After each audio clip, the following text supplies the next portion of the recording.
So for today's presentation, we are gonna talk about chapter 7 from intermediate accounting about cash and receivable. So the first material is about cash. Cash is the most liquid of asset, is the standard medium of exchange and the basis for measuring and accounting for all other items. So company generally classify cash as current asset. So and cash consists of coin, currency, and available fund on deposit at the bank. So yeah, it's also uh, consists of instruments such as negotiable instrument as money order, certificate check, cashier checks, personal checks, and bank draft are also viewed as cash. Some negotiable instrument can provide small investor with an opportunity to earn interest. This item more appropriately classified as temporary investment than a cash. So and yeah, this is also make a certain problem to in classification, such as company treats post-date checks and IOU as receivable. They also treat travel advance as receivable if collected from employee or deducted from their salary. Otherwise, company classify the travel advance as prepaid expense. The next material is about reporting cash. Although the reporting of cash is relatively straightforward, but a number of issues need a special attention. This issue related to the reporting of cash equivalent, restricted cash, and bank overdraft. So the first material is about cash equivalent. So this is a short-term, high liquid investment that are both A, readily convertible to known amount of cash, and B, subject to an insignificant risk of change in value. For example, is mutual fund. So this is also make a issue for most individual. They think cash equivalent as a cash, but unfortunately, that is not always the case. Some companies found out the hard way and have taxable write-down on cash equivalent. Their loss resulted because they purchased action rate notes that declined in value. These notes carry interest rate that usually reset weekly and often have long maturity dates. So on the next material is about restricted cash. So petty cash, payroll, and dividend fund are example of cash set aside for a particular purpose. In most situations, these fund balance are not material, but when it in material amount, companies segregate restricted cash from regular cash for reporting purpose. So the reason is that cash is not being held for the purpose of meeting short-term cash commitment, but they are instead being held for a more specific purpose. So this treatment would be used even if the specific investment would otherwise qualify as cash equivalent. So company classify restricted cash either in the current asset or in non-current asset section, depending on the date and availability of disbursement. So the classification is very important here.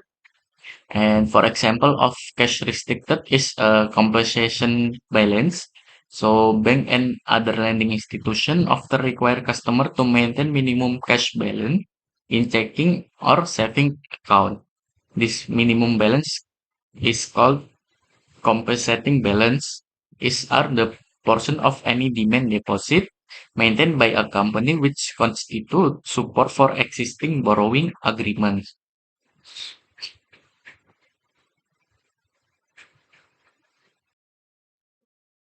Next is bank overdraft. So this is occur when a company writes a check for more than the amount in its cash account. So companies should report bank overdraft in the current liability section, combining them to the amount reporting as account payable. If material, companies should disclose this item separately, either on the face of the statement of financial position or in the related notes. So bank overdraft are included as a component of cash if such overdraft are repayable on demand and are an integral part of a company cash management. So this practice is common to establish offsetting agreements against other accounts at the same bank. So overdraft not meeting this condition should be reported as current liability. So the next material is summary of cash item. Cash and cash equivalent include the medium of exchange and most negotiable instrument.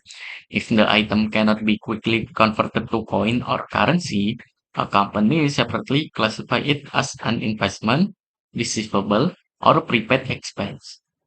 Companies segregate and classify cash that is unavailable for payment of currently maturing liability in the non-current asset section.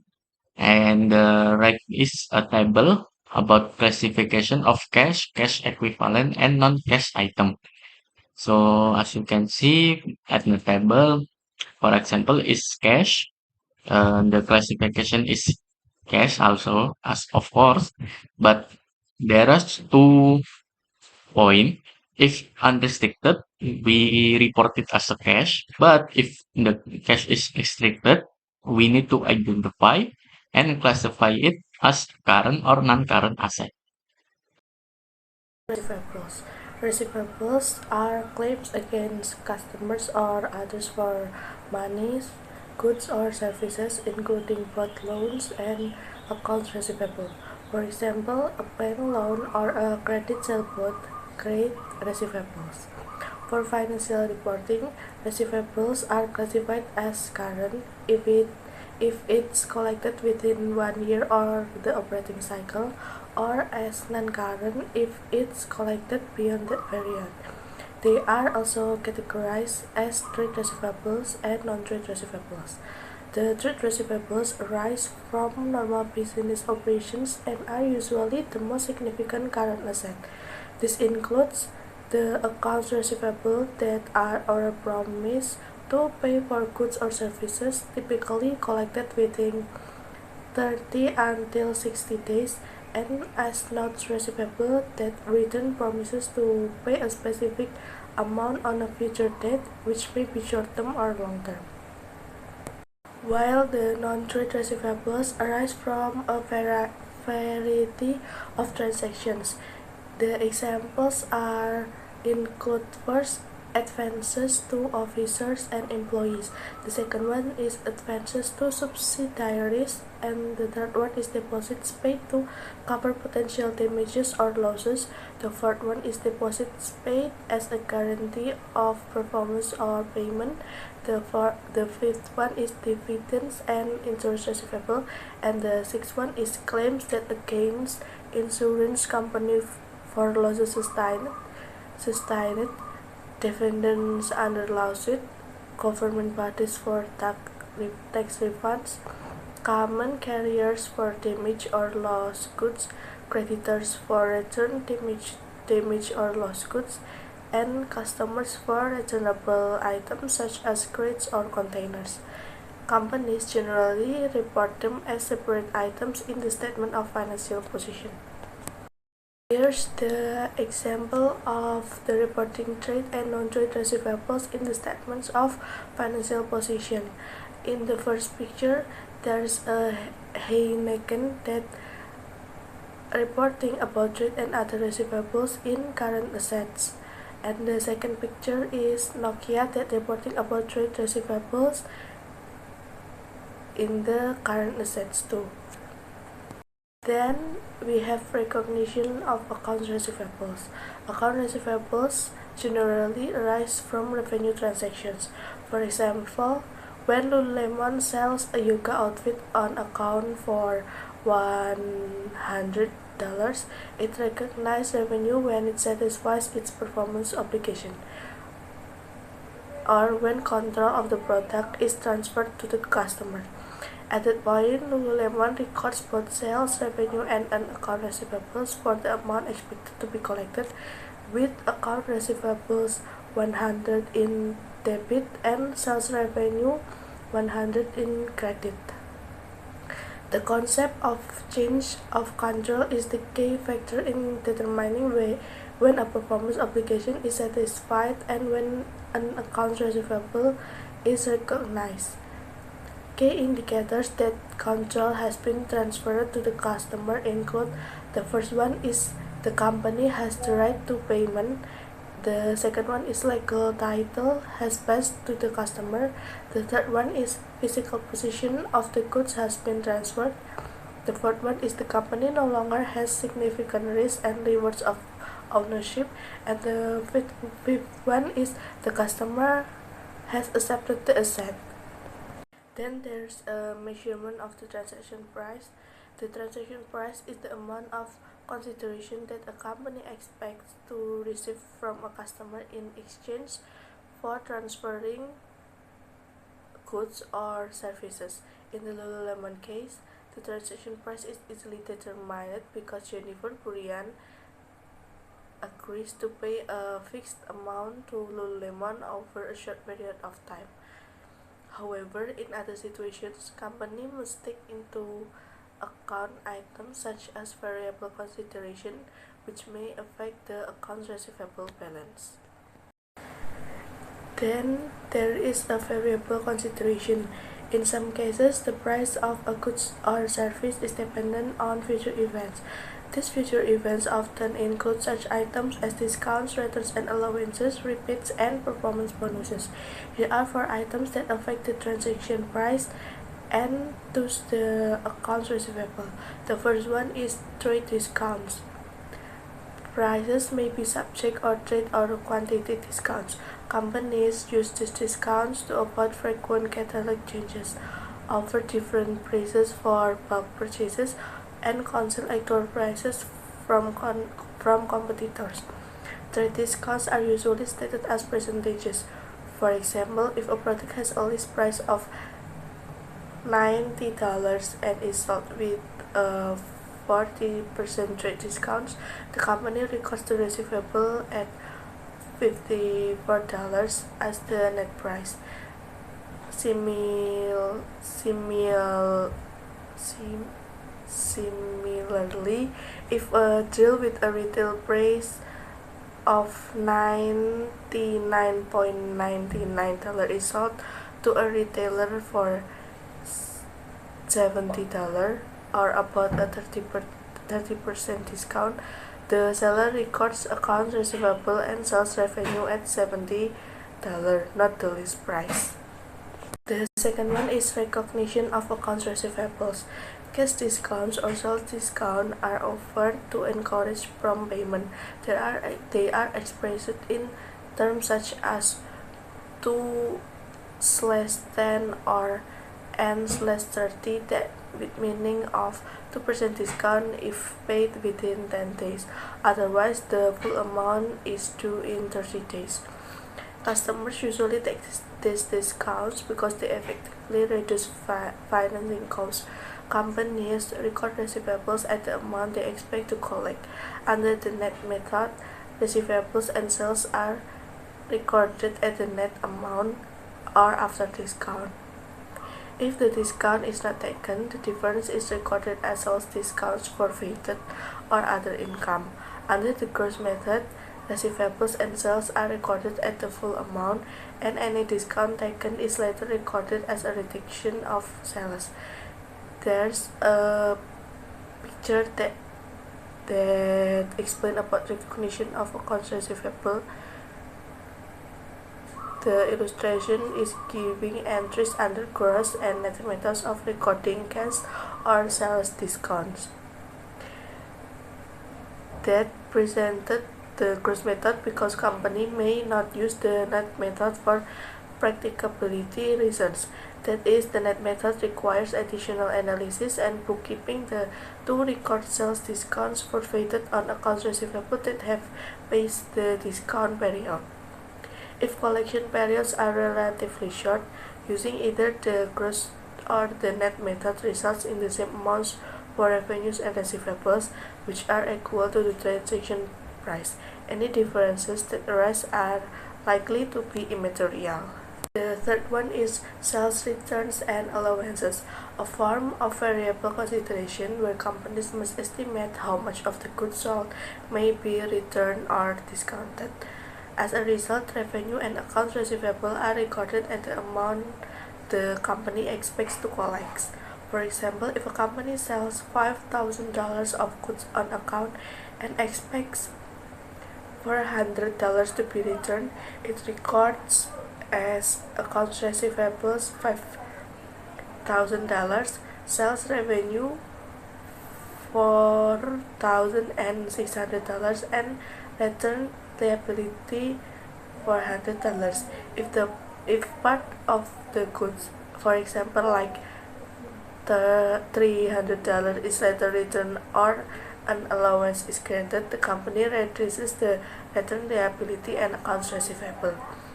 If the financial statements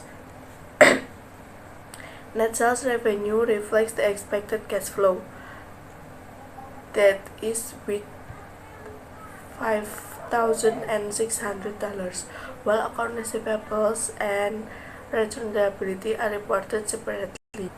The remaining return liability represents estimated future returns. This approach ensures more accurate reporting and helps management identify issues such as defective products, delivery mistakes, or operational inefficiencies. And the fourth one is time value of money. Another issue that relate to variable consideration is time value of money. Ideally, receivables should be measured at their present value, meaning the discounted value of cash to be received in the future. This is because money received later is worth less than money received today. For example, if a company records a €1,000 receivable due in 4 months with an annual interest rate of 12%, its present value is about €961.54. This shows that €1,000 received in the future is not equal in value to €1,000 today. The difference between the present value and the future amount is recognized as interest revenue over time. However, in practice, companies usually ignore this adjustment for short-term receivables that less than 1 year because the effect is not material. For long-term receivables, where the financing component is significant, company must adjust the recorded amount to reflect the time value of money. Hello, my name is Pio Raditya Sugiono with my 3 last NPM number 175, and now we are going to talk about valuation of account receivables. So, situation where everyone eventually paid their debts usually does not occur. For example, a customer may not be able to pay because of decline in their sales revenue or dismissal from their jobs. Companies record credit losses as debits to bad debt expenses or uncollectible accounts expense. Such losses are a normal and necessary risk of doing business on a credit basis. There are 2 methods that are used in uncollectible accounts. First one is the direct write-off method and the allowance method. These methods will be explained in the next slides. For the first method, we have direct write-off method. Under this method, when a company determines a particular account to be uncollectible, it charges the loss to bad debt expenses. Under this method, bad debt expense will show only actual losses from uncollectibles. The company will report accounts receivable at its gross amount. Let's assume, for example, that on December 10, 2022, Cross Ltd writes off as uncollectible USADO's 8 million new Taiwan dollars balance. The entry is as follows. where the bad debt expense is on debit and accounts receivable usado is on credit. Supporters of the direct write-off method contend that it records facts, not estimates. It assumes that a good amount receivable resulted from each sale, and that later events revealed certain accounts to be uncollectible and worthless. From a practical standpoint, this method is simple and convenient to apply. But this method is theoretically deficient. It usually fails to record expenses as incurred and doesn't result in receivables being stated at cash realizable value on the statement of financial position. As a result, using this method is not considered appropriate, except when the amount uncollectible is immaterial. Okay, for the second method is allowance method for uncollectible accounts. The allowance method of accounting for bad debts involves estimating uncollectible accounts at the end of each period. This ensures that companies state receivables on the statement of financial position at their cash realizable value. Then, cash realizable value is the net amount the company expects to receive in cash. At each financial statement date, companies estimate uncollectible accounts and cash realizable value using information about past and current events, as well as forecasts of future collectibility. As a result, the statement of financial position reflects the current estimate of expected uncollectible account losses at the reporting date, and the income statement reflects the effects of credit deterioration or improvement that has taken place during the period. And now we are going to talk about the three essential features of this method. The first one is companies estimate uncollectible accounts receivable and compare the new estimate to the current balance in the allowance account. And then companies debit estimated increases in uncollectibles to bad debt expense and credit them to allowance for doubtful accounts, or a contra asset account, through an adjusting entry at the end of each period. And the last features is when companies write off a specific account, they debit actual uncollectibles to allowance for doubtful accounts and credit that amount to accounts receivable. Okay, so for the allowance method, we have recording estimated uncollectibles. To illustrate the allowance method, let's assume that in 2022, the first year of operations of Brown Furniture has credit sales in 1,800,000 euros. Of this amount, 150,000 euros remains uncollected at December 31. The credit manager estimates that 10,000 euros of these sales will be uncollectible. The adjusting entry to record the estimated uncollectibles is as following, which on December 31, 2022, we have bad debt expense on debit and allowance for doubtful accounts in credit. To record estimate of uncollectible accounts, Brown reports bad debt expense in the income statement as an operating expense. Thus, Brown records the increased estimated uncollectibles as bad debt expense in the period of credit deterioration.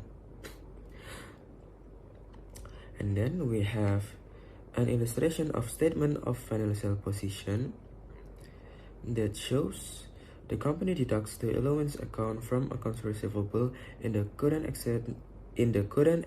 asset section. In this financial position, we can see that there is allowance for doubtful accounts. It shows the estimated amount of claims on customers that the company expects it will not collect in the future. Companies use a contra account instead of a direct credit to accounts receivable because they do not know which customers will not pay. The credit balance in the allowance account will absorb the specific write-offs when they occur. The amount of 150,000 euros in this illustration represents the cash realizable value of the accounts receivable at the statement date. And then, companies do not close allowance for doubtful accounts at the end of the fiscal year. So we're gonna talk about note receivable. Note receivable, it's like written promise that we have to pay certain sum of money in a specific date in the future. Like there is recognition of note receivable that the company like must to record and report a long-term note receivable at the present value of cash that they expect to collect. Like when interest bearing notes equals with the effective market rate of interest, it's called face value, like right now. And then when the rate differs from the market rate, like the cash exchange, it's called present value. We want to talk about the note receivable, the kind of them. Like the first is note issued. In this case, like the present value, it's equal the face value because the market is effective and the state of interest are the same. Like as you can see, there is the 3 periods with the 10% of the interest, and then we record the note receivable 10,000 and the cash is 10,000, and then we calculate the present value of notes. And as you can see guys, in each period there is the same interest, so this is not issued. And then we record the cash 1,000 and the interest revenue 1,000. So now it's the note not issued, and this is the zero interest bearing note, is the present value that the cash paid to the issuer. As you can see, there is 10,000 of the present value, and the interest, it's 9% for the 3 periods. But the Jeremiah record the note receivable for the present value, it's 7,000 blah blah blah. Why it's not 10,000? Because there is implicit interest. Like we give the 7,000, but in the 3rd period it will be 10,000. So now we'll tell you how to calculate each period and how it can be 10,000. So it's the example, it's for the first period. Like we have the date of issue like 7,000 blah blah blah, right? And then we multiplied it with the interest 0.09, and we have the calculation, it's 600, and then 600 it's being the interest revenue and the discount amortized.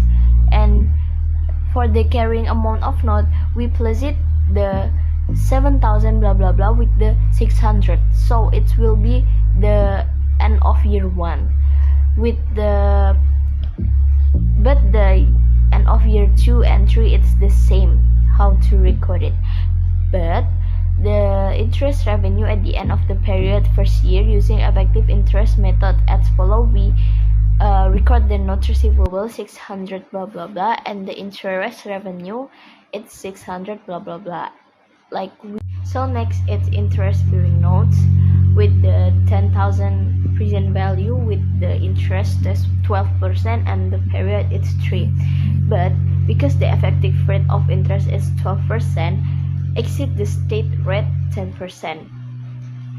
Like we give a money 10,000, but the interest it's written 10%, but actually the market interest is 12%. So if we calculate the value for now, it's just 9,520, and for the Selisih it's count with discount or difference.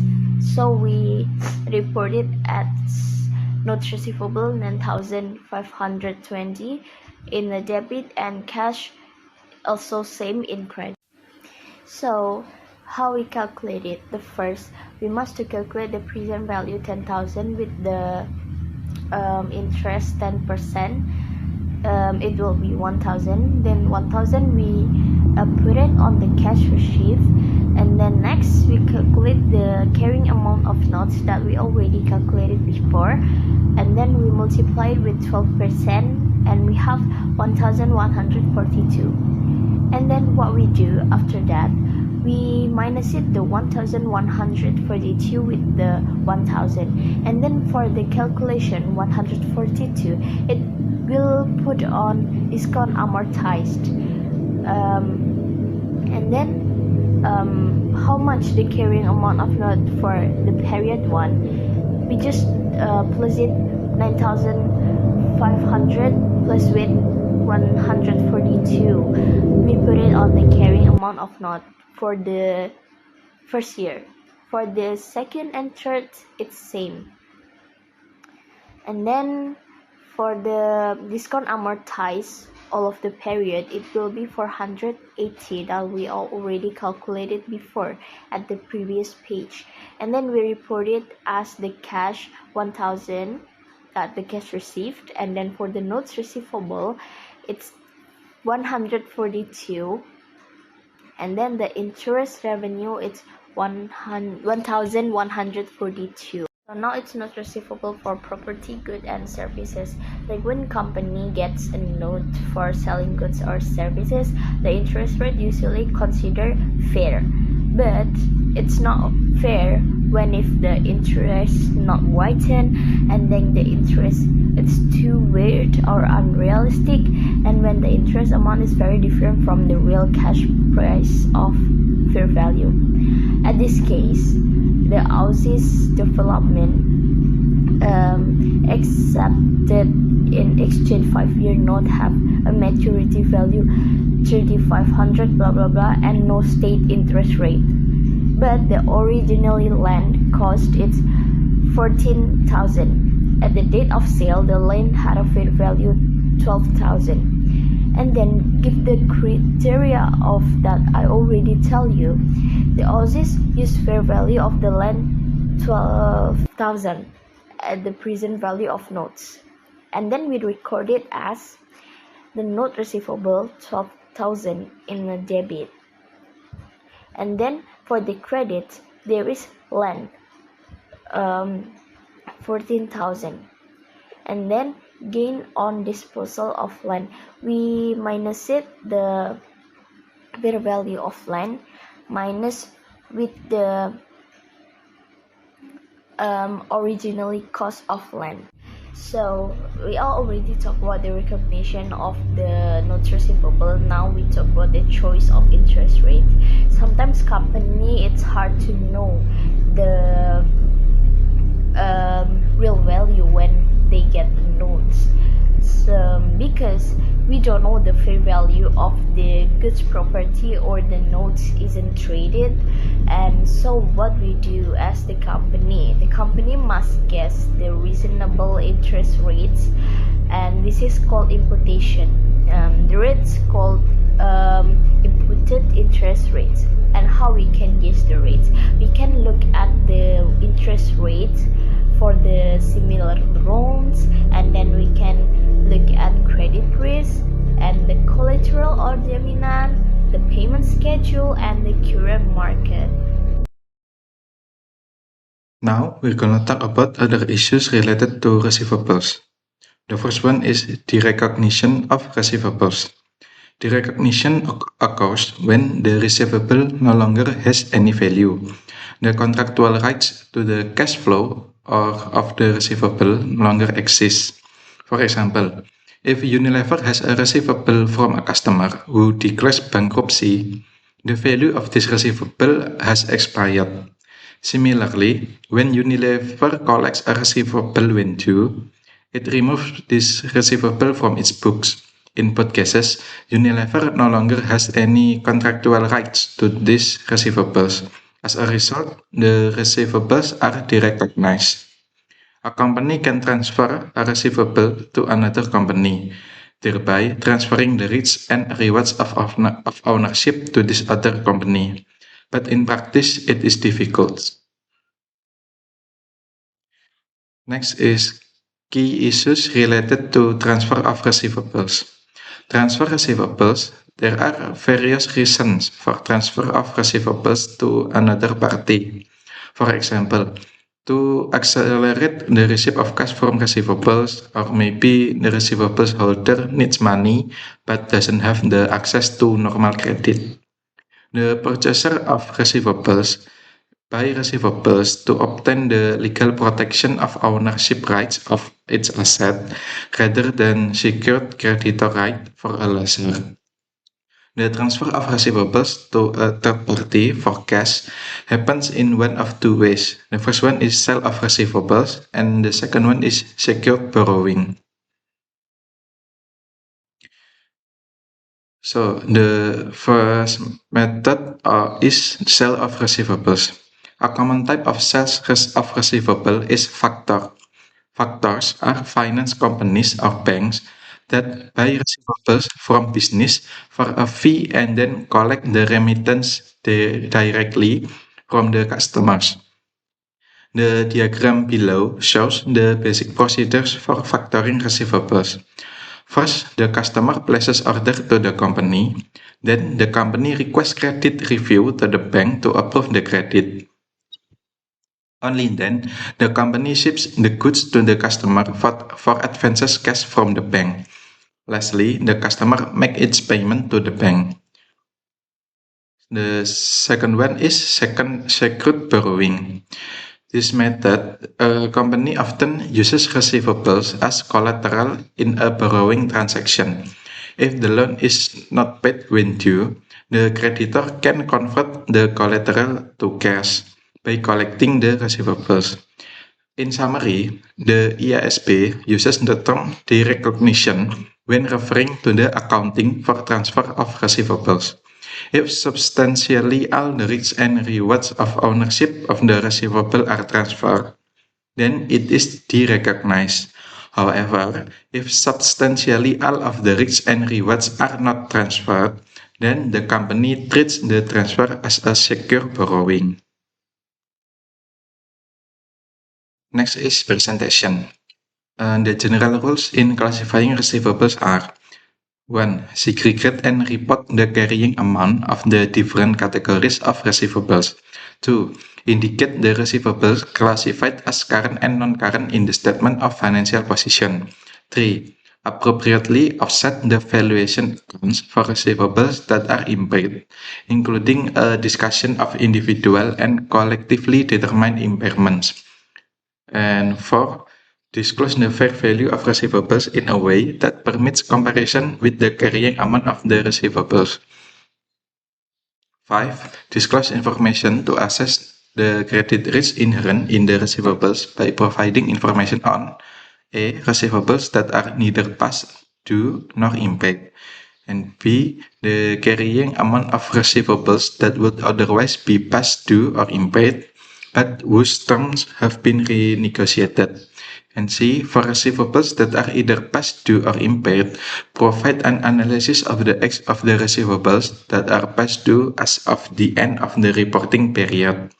6. Disclose any receivables pledged as collateral. And 7. Disclose all significant concentrations of credit risk arising from receivables. The last one is analysis. Analysts can compute financial ratios to evaluate the liquidity of a company's accounts receivable. To assess the liquidity of the receivables, they use the accounts receivable turnover. This ratio measures the number of times, on average, a company collects receivable during the period. The ratio is computed by dividing net sales by average net receivables outstanding during the year. But theoretically, the numerator should only include net credit sales, but this information is frequently unavailable. However, if the relative amounts of credit and cash sales remain fairly constant, the trend indicated by the ratio will still be valid, bearing significant seasonal factors. Average receivable outstanding can be computed from the beginning and ending balances of net trade receivables. To illustrate, here we have Louis Vuitton recently reported net sales of 35,660 million. Its beginning and ending net account receivable balances were 2.2 million and 2.51 million.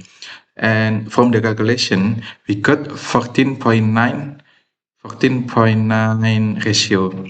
The accounts receivable turnover is transferred to days to collect accounts receivable or days outstanding, or an average collection period. In this case, 14.9 is divided into 365 days, resulting in 24.5 days. Companies frequently use the average collection period to assess the effectiveness of their credit and collection policies.